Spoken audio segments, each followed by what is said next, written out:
Have you ever gone into an interview thinking it's just for practice and then walked away with a lesson you will never forget? That's exactly what happened with my rippling interview. Today, I will share my experience, what went wrong, what I learned, so you can avoid the same mistakes. But before that, a bit of background about myself. I'm a mid level software engineer working at a tier 1 company. I moved from India to London for my master's, and I've been working here for about 3 years now. Recently, I have been interviewing at different companies, and I'm sharing my experiences on this channel. If that interests you, please subscribe to follow along. Now, back to rippling. The recruiter first reached out to me on LinkedIn. Honestly, I hadn't even heard of the company at that time. I looked it up and wasn't too interested. But I thought, why not use this as an interview practice? Once I got on the call, though, the recruiter completely changed my mind. She was really nice and sold me on rippling. The pay and the benefits were much higher than I expected. So I moved forward with the process. Here's where it got interesting. They mentioned that I could use AI or any tool during the interviews. That was shocking to me. I had never seen that before. Next round was coding round. The question I got was long, more like a hacker's rank style than lead code style. At first, I struggled. With lead code, you already get the functions, the inputs, the expected outputs.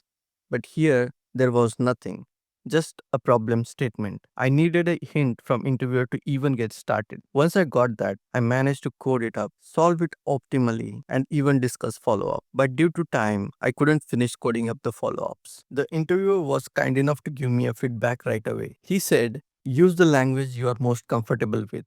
You should be able to create classes and functions without hesitation. And he was absolutely right. I chose Python because it was easy to write and I have been practicing lead code in it. But when it came to writing classes and creating instances, I had to look things up, and that cost me a valuable time and impression. I also realized later that every company really values resourcefulness. Even though they had clearly said I could use AI or Google, I didn't. I gave the interview as if those tools weren't allowed. That basically showed I wasn't adapting to the situation. And a week later, I got the rejection email. So that was my rippling interview. I didn't get an offer, but I walked away with two big takeaways. First one, master the language beyond just solving lead code problems. You should be able to create classes, functions, and write test cases for your solutions from the scratch. And second, be resourceful.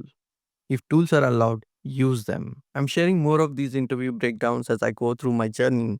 So if this was helpful, hit subscribe and follow along. Maybe next one will be a success story. This is Big Head. Stay curious, stay consistent.